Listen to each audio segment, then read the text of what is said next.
How to recover deleted post from your Facebook page. Hey guys, welcome back to another quick short tutorial video. In this video we are going to learn how you can recover your deleted Facebook post from your Facebook page. So first of all you got to do, you have to open up your Facebook app. So here you go, and now tap on this profile picture at the upper right side, and now scroll down a little bit, and here you'll get settings and privacy. Tap on it, and now tap on settings.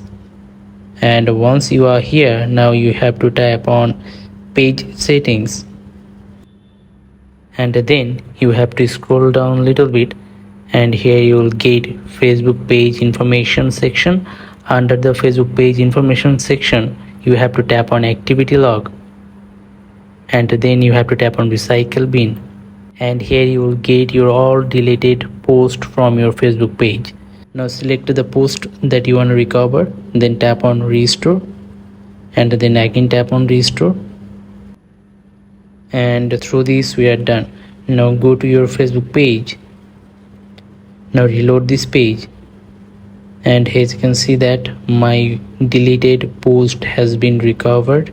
So following this simple process you can also recover your deleted post from your Facebook page. I hope you understand the full process. If you think this video is useful, then don't forget to like this video and subscribe to the channel, and goodbye.